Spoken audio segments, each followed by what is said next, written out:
This is Sildenafil, aka Viagra, quite common in treatment of erectile dysfunction. That's when you have issues getting an erection, maybe maintaining an erection or having weak erections. This is one of the drugs that is used in treatment of the same. It can also be used in treatment of hypertension, but in different dosages. But what will happen if you just use this to get an erection and you don't have a condition, that you don't have ED? You are normal, you get erection normally, but then you decide to use this. What will be the side effects? What will be the effect? That will be in this video. Again, what will happen if you are a lady and you decide to use this drug? That will be in the next video, so make sure you're subscribed. Before you get to understand how this will plug itself into this chain of reaction, before you get an erection, because that's a chain of reaction, we need to understand how this chain will work, because it involves several steps and several things, and I'm going to make it so interesting for you, and also I'll make it so simple. Now, first of all, let's start with how do you get an erection. First of all, let's start with a stimuli. Let's start with you. So, big head, because you have big brains, but it's usually very hard for you to follow me if you don't have big brains. One remaining tooth here and a tongue. Oh, so that's the tongue.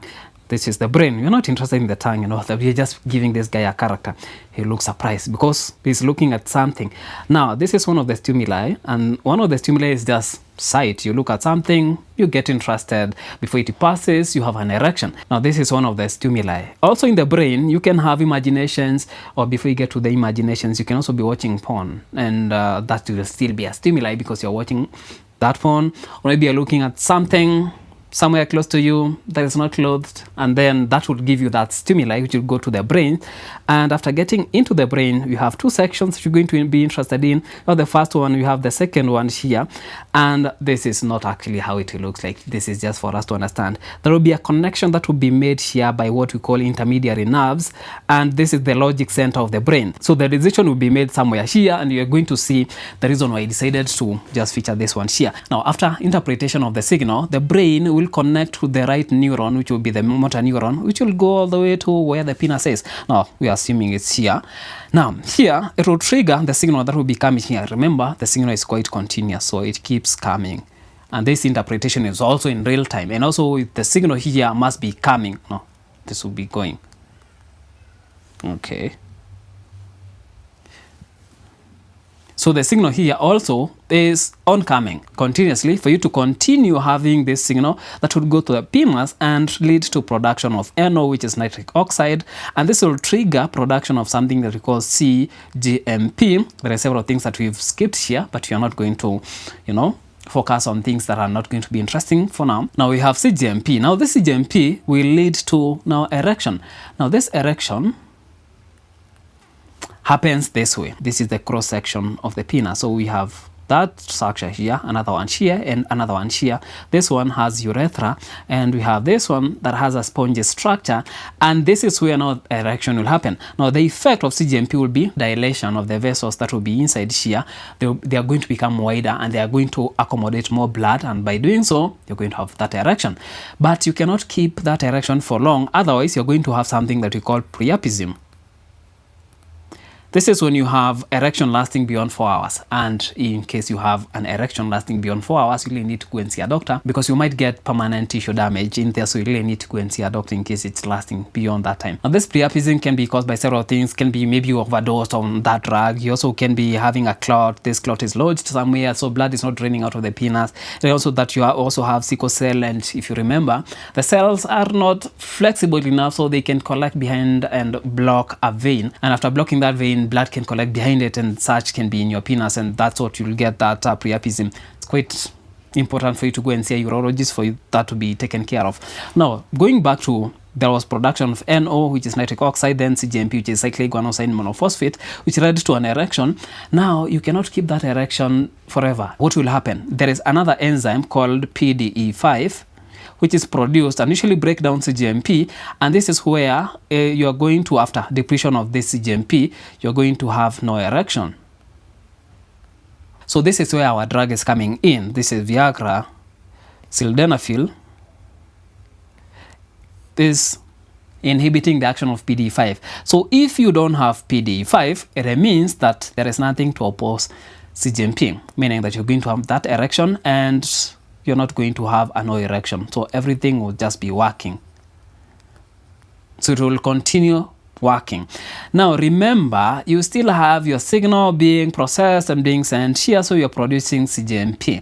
Now the danger of you being normal, you're perfectly normal and you're using, let's say, sildenafil, is you can overproduce this and it can give you one harder erection, can be quite harder to a point it become painful, or you can get erections that are lasting way longer. I don't think that is quite important because you can be able to sustain or get an erection quite easily. So I don't think this is something that you might want to endanger your life with. But let's just continue. What are the things that can get you or make you have, let's say, erectile dysfunction? We have several. Let's start with the most obvious one. Remember, here we have the signal. If it's cut short, like for example, whoever was passing has already vanished into the bush, into the distance, so you cannot see them anymore. Or maybe you ran out of bundles, so the internet is not actually working, so if you are watching porn, it just goes. Or if it was something like hallucinations, or maybe whatever was in your brains disappear. You know, you get bored of just thinking about one thing. Brains are interesting, so this signal is not there anymore. Or you have drugs which are affecting your brains. Or for example, this signal from here up to here can also be affected somewhere in between, because you can have a nerve damage, like you have diabetes mellitus, which can lead to neuropathy. Or you have an issue with vitamin B12, which can also lead to the damage of the nerves. So if you have any of this, even this Viagra will not help you, because you need at least triggering of NO. So it will help you in situations where, for example, you are having weak erections. It means that yes, something is happening. You are also producing NO, which is triggering production of CGMP, and you can be able to get a good amount of CGMP. And from there, if you can be able to inhibit PDE5, you can sustain that erection for quite a time. Or if you're getting weak erections, then you reduce PDE5. It means that you're going to get that erection for quite long. So up to that point, I think you understand. Now, what with the effects? And this cuts across to those with ED and those without. Now, if you're taking something with nitrates through with the drugs, there is a potential of having hypotensive effects. Hypotensive is you can lower your blood pressure to lower extremities to a point where it's dangerous.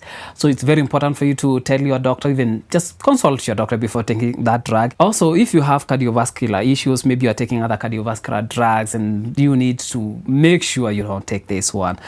Because, or you just consult with your doctor. If they're going to use this one, sildenafil, in lower doses to treat this condition, then let that be from your doctor, but not from you. Another one, like we mentioned, this is prolonged erection. That's what we call priapism, and this is when you have erections that last even 4 hours, sometimes and beyond 2 to 6 hours.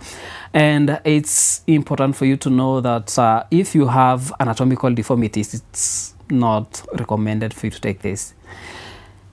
We have effects on the eye because of PDE6, which usually affect the eye. So you might see blurry visions due to this. It's not that common, but it can happen because Viagra can also affect PDE6, not that much compared to PDE5, but it can affect. So you might find that you're having some blurry vision. So in a nutshell, this is what you might come across in case you're using this drug, and this can come across as when you're using this for ED or not. Now we have other effects that will be specific to someone without ED, like for example, developing dependence. And this is because brains are they're quite tricky. They can be interesting because now they start associating a feel-good feeling because it got dopamine last time, and it's actually associating this with the use of Viagra. Now, if you're using this Viagra to get an erection and then later on you're going to feel good, of course, sex will give you dopamine. So the brains will start developing a dependence on this drug such that next time you'll have to take a drug for you to get an erection. And also in those who are taking this for erectile dysfunction, you might get something that we call tolerance, whereby this time this dose worked. Next time you'll have to up the dose to get the same feeling or to get the same effect, and you'll have to keep increasing. And it will also happen to even those that don't have erectile dysfunction issues. Now we have clinical trials in case you want to go into the details of sildenafil and the effects and everything, but I'm interested in something like the usage. In this one, we have nitrates, we have alpha blockers, still something that you can actually go through, but look at what now the effect, how it works, how it functions, is exactly what we are going through. But looking at the specific use in the population, like pregnancy, this we're going to discuss this when it comes to the ladies. In a nutshell, this is a drug that requires a prescription, so you really need to go and see a doctor before you use it, because the effects may not be visible now. They might be later in life when you really need to have that erection and it's actually not coming, or it might be assisted. So this drug let it not be something that you're using for fun. Let it be something that is being used to treat a condition which is actually out there existing. And for those using this drug to treat a condition, try to go deeper into what is exactly causing that erectile dysfunction and then fixing that instead of treating a symptom, because this will just only treat a symptom. If whatever is causing this is DM, you fix DM, because if you continue taking this, it's not actually going to fix that condition. You continue using this, you develop tolerance forever. If you want to see what will happen if you stay for long without having sex, maybe scroll back. I'll try to attach something here or here. Just know that we'll make a video about what will happen to a lady if you use this drug. That will be in the next video. See you there.